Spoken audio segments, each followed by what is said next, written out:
তোমরা জাস্ট একটা সূত্র মনে রাখতে পারবা, মনে রাখবা যে 1 2 4 সূত্রটা মনে রাখবে এইভাবে যে 1 2 and 4।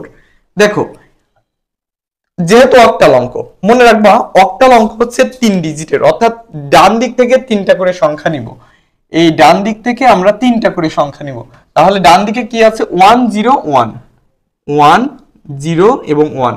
তাহলে 1 0 1 এই ডান দিক থেকে 3টা সংখ্যা নিলাম। এই ডান দিক থেকে 3টা করে সংখ্যা নিব এট ফার্স্ট। ডান দিক থেকে 3টা করে সংখ্যা নিয়ে 1 2 4 এর নিচে বসিয়ে দিলাম, ঠিক আছে। এখন দেখো যে স্থলে 1 আছে 1 এর উপরের সংখ্যাগুলো কাউন্ট করতে হবে। তো এখানে 1 এর উপরে 4, এখানে 1 এর উপরে 1 আছে, তো এখানে 4 এবং 1 যোগ করলে কি হয় 5, অর্থাৎ 5 এর বাইনারি মান হচ্ছে 101। খুব ইজি, ঠিক আছে। তো 5 এর বাইনারি মান কি 101, এটা হচ্ছে বন্ধুরা 5 এর বাইনারি মান, এটা 5 এর বাইনারি মান। তাহলে 101 এটা 5 এর 5, ঠিক আছে। এটার অক্টাল মান হচ্ছে, এই বাইনারি মানের অক্টাল মান হচ্ছে কি 5। খুব ইজি না, খুব ইজি। দেখো সেম রকম ভাবে এখান থেকে ডান দিক থেকে কাউন্ট করতে হবে 1001। তাহলে তোমরা সহজে বুঝতে পারবা, বলতে পারবো 001, তাহলে 1 এর উপরের গুলা কাউন্ট করতে হবে। তাহলে 1 এর উপরে কি আছে, এখানে 4 আছে, তাহলে 4 এর বাইনারি মান হচ্ছে 100, ঠিক আছে। তাহলে এটা হচ্ছে 4 এর বাইনারি মান, তো আমরা লিখবো কি 4। দেখো সেম রকম ভাবে এটাও, তো এটাও কি 1001, এই যে 001 এটা কিসের মান, এটা হচ্ছে 4 এর বাইনারি মান। এটা কিসের মান বন্ধুরা, 4 এর বাইনারি মান। খুব ইজি। তাহলে দেখো আমরা এই বাইনারি মানের অক্টাল মান হবে এটা, ঠিক আছে। তো তোমাদের পরীক্ষায় যদি আসে তোমরা জাস্ট মনে রাখবা যে বাইনারি থেকে অক্টাল, অক্টাল থেকে বাইনারি, এটা হচ্ছে 1 2 4 সূত্রটা প্রয়োগ করে করতে হবে। খুব ইজিলি ভাবে করে দিবা।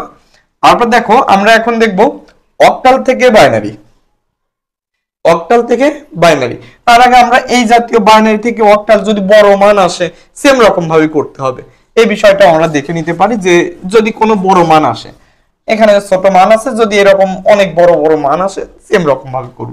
মনে করো সেক্ষেত্রে এমনটা যদি আসে যে 1 0 0 0 0 1 1 0 1 0 1, দেখো অনেক বড় মান, অনেক বড় মান হলেও সেম পদ্ধতি, তোমরা জাস্ট পদ্ধতি মনে রাখবা, পদ্ধতি সেম পদ্ধতি। দেখো এই ডান দিক থেকে 3টা করে সংখ্যা নিয়ে আমরা কাউন্ট করব। দেখো তাহলে ডান দিক থেকে 3টা সংখ্যা কি আছে 101, এই যে 101। একটা পর্যায়ে তোমরা যখন প্র্যাকটিস করবা, ও মানে প্র্যাকটিস করতে করতে তখন আর ওই যে 1 2 4 এটা লেখাও লাগবে না। তোমরা এই যে 101 তার মানে এটা দেখা মাত্রই বুঝতে পারো, ও 101 তার মানে 1 2 4, তার মানে এটা কি 5 এর বাইনারি মান। কিসের মান, এটা হচ্ছে 5 এর বাইনারি মান। তাহলে 1 এর উপর 4 আছে, 1 এর উপর 1 আছে, তাহলে এটা হচ্ছে 5 এর বাইনারি মান বন্ধুরা। কিসের মান, 5 এর বাইনারি মান। সেম রকম ভাবে তো এখান থেকে ডান দিক থেকে 3টা সংখ্যা যদি কাউন্ট করি তাহলে দেখো 010 010, তাহলে দেখো 010, তাহলে এটা কি 1 এর উপরে সংখ্যাটা কাউন্ট করব, 1 এর উপরে এখানে 2 আছে, তাহলে এটা হচ্ছে 2 এর বাইনারি মান। ওকে, তাহলে 2 এর বাইনারি মান হচ্ছে 010, এটা হচ্ছে 2 এর বাইনারি মান, সো লিখবো 2। ওকে, তাহলে দেখো সেম রকম ভাবে এটা 001, তো 001 এটা কিসের মান, দেখো 1 এর উপর 4 আছে, তাহলে এটা বন্ধুরা হচ্ছে 4 এর বাইনারি মান। খুব ইজি না। দেখো আমাদের এইচএসসি আইসিটি শিক্ষার্থীরা যারা এইচএসসি আইসিটি নিয়ে খুবই চিন্তিত, তাদের জন্য আমরা একটি কোর্স চালু করেছি। তো যারা ভর্তি হতে ইচ্ছুক খুব দ্রুত ভর্তি হয়ে যাও, ওখানে তোমাদের খুব সহজভাবে বুঝিয়ে দেওয়া হবে। আর যারা যারা এইচএসসি 24 ব্যাচের শিক্ষার্থী আছে অল্প টাইমের মধ্যে তোমাদের পুরো কোর্স কমপ্লিট করে দেবো ইনশাল্লাহ। তো দেখো এটা হচ্ছে 4 এর বাইনারি মান।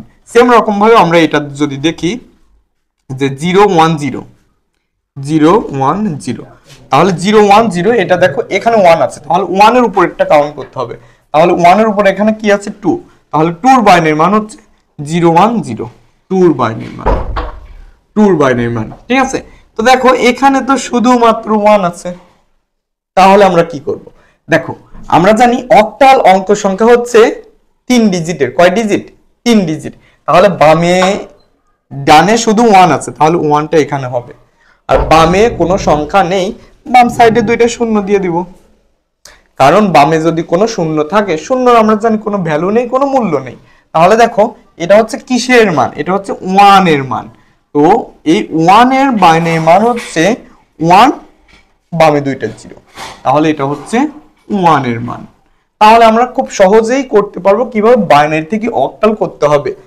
এটার জন্য আমাদের জাস্ট মনে রাখতে হবে 1 2 4 সূত্রটা। সেম রকম ভাবে আমরা এখন লক্ষ্য করব অক্টাল থেকে কিভাবে বাইনারিতে কনভার্ট করতে হবে। দেখো সেম রকম ভাবে মনে করো এই যে অক্টাল মান দেওয়া আছে, এটা 7 6 5, এটা হচ্ছে অক্টাল মান। সো এই অক্টাল মানের যদি বলা হয় বাইনারি মান বের করো, তাহলে সেম রকম ভাবে করতে হবে যে 1 2 4 সূত্রটা প্রয়োগ করে 1 2 4 সূত্রটা প্রয়োগ করে করতে হবে। তো দেখো এখানে 5, তো 5 অক্টালে আছে, অক্টালে বাইনারি কি হবে? তো 5 অক্টালের বাইনারি বের করব। তো যে স্থলে 5 আছে, অর্থাৎ এই তিনটা সংখ্যার মধ্যে কোন কোন সংখ্যা যোগ করলে 5 হবে, উক্ত স্থলে 1 হবে, বাকি স্থলে 0 হবে। দেখো 5 হতে গেলে 4 এবং 1 প্রয়োজন হবে, তাহলে 4 এবং 1 যোগ করলে 5 হবে, তাহলে 4 এবং 1 এর নিচে 1, বাকি স্থলে 0।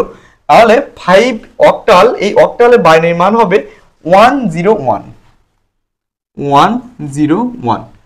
ওকে, দেখো সেম রকম ভাবে 6 এই অক্টালের বাইনারি মানটা বের করব। তাহলে তিনটা সংখ্যার মধ্যে কোন কোন সংখ্যা বন্ধুরা যোগ করলে 6 হবে, উক্ত স্থলে 1 হবে, বাকি স্থলে 0 হবে। তাহলে 4 এবং 2 যোগ করলে 6 হবে, তাহলে 4 এবং 2 এর নিচে 1, বাকি স্থলে 0। তাহলে 6 এই অক্টালের বাইনারি মান হবে 011।